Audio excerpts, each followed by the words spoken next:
So earlier in the month, Adam Neely posted a video about some composition or theory books that had most influenced him.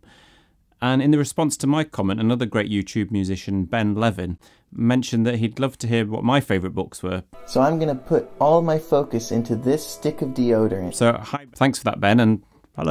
Instead of specifically music theory ones, though, I wanted to talk about some of the books that have influenced me from an artistic, maybe even philosophical point of view. These are all books which have shaped my views on art and have stayed with me for years after I've read them. So I've got 6 of them here, and as well as 2 honourable mentions. The honourable mentions didn't have such a profound, life-changing influence, but they're still packed with great ideas. It's interesting that the honourable mentions are the only ones that are music books.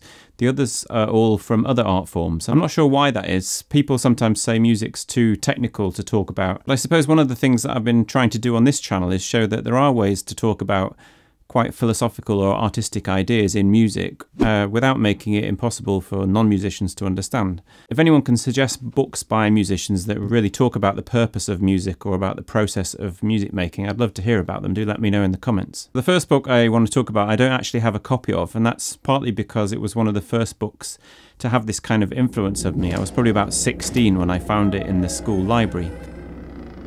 And it's Jack Kerouac's On the Road. So this is, of course, a great road journey across America, but it's really about a writer and his admiration for his friend Dean Moriarty.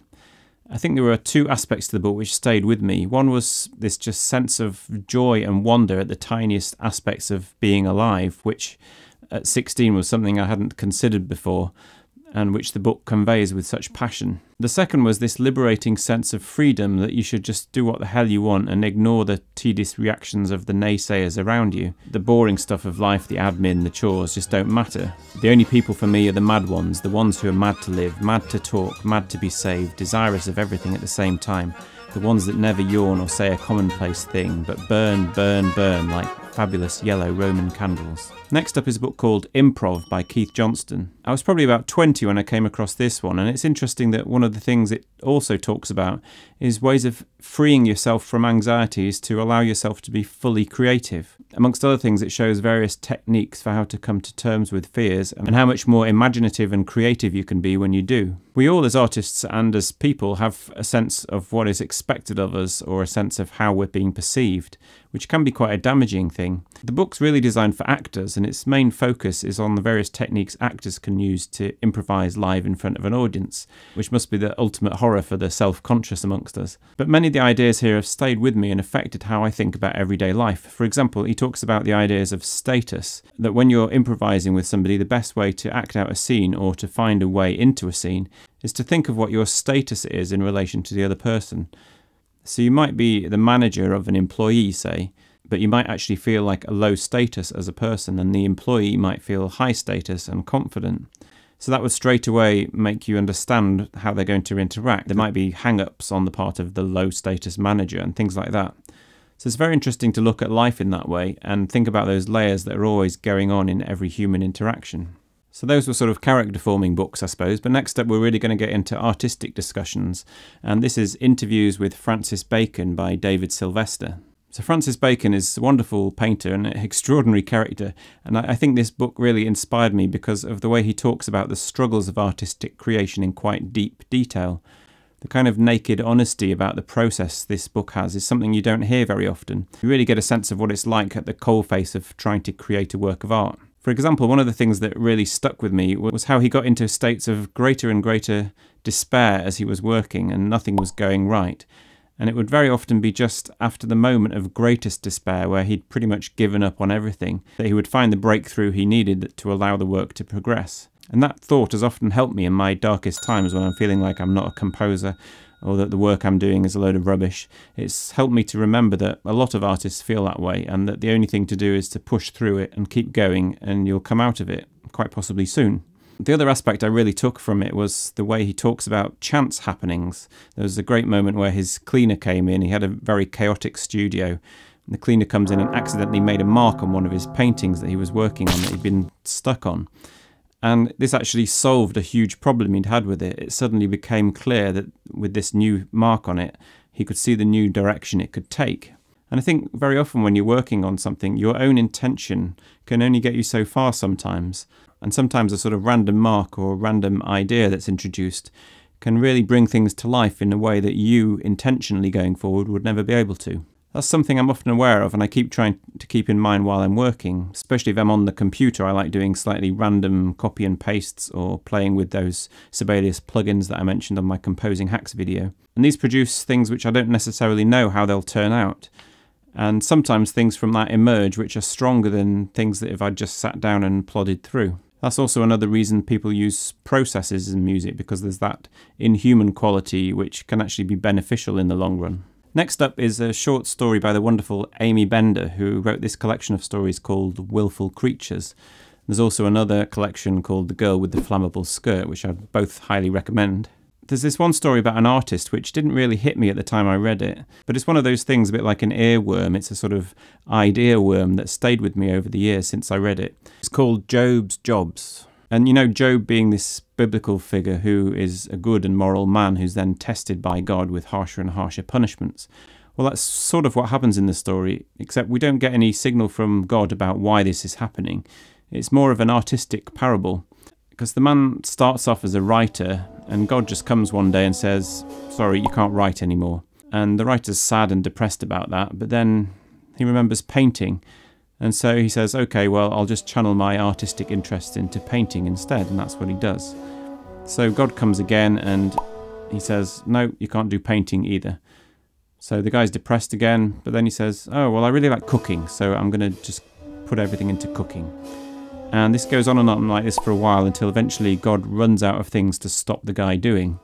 And he ends up just putting him in a box with just his thoughts. And the story ends rather beautifully. God put the man in a box with no doors or windows. He tied his hands behind his back and knotted a blindfold over him. He stuck duct tape over his lips. God said, not a peep out of you. Don't you interact with anyone. The man sat with his head full of dreams. He thought of flying fish and the smell of his wife's skin. He listened to the sound of wind outside the box, loud and steady as his breath.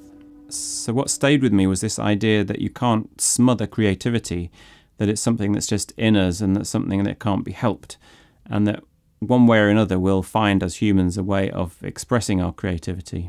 I think that's a really powerful and really helpful message. Next up is The Gift by Lewis Hyde.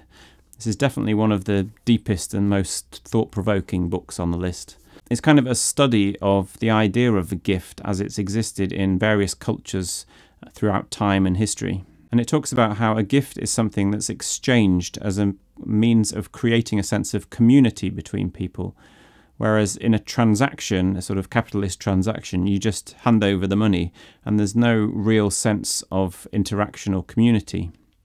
But he then goes on to talk about this in relation to art and how, you know, people often talk about having a gift, an artistic gift, but then also the creation of works of art is a kind of gift to society. And that this is also something that can be tainted by the introduction of the transaction into art. So whenever my mum asks me if I made any money from my composing, I'm always quite proud if I haven't, because, you know, there's always a danger that money will damage the artistic side of what I'm doing. Not totally sure she buys that. The last on my main list, and I think I've mentioned this on the channel before, is On Poetry by my good friend Glyn Maxwell. So this is one of the best books I've ever come across that explains how poetry works and the ways a poet might think, or how you might think if you want to try and write poetry yourself. But just from an artistic point of view, it's so rich with great thoughts on the artistic process. Many of the videos I've done here, like the one I did on silence, I look back and I think actually that probably comes from the idea that Glyn had in this book about white space in poetry. It's a very similar idea.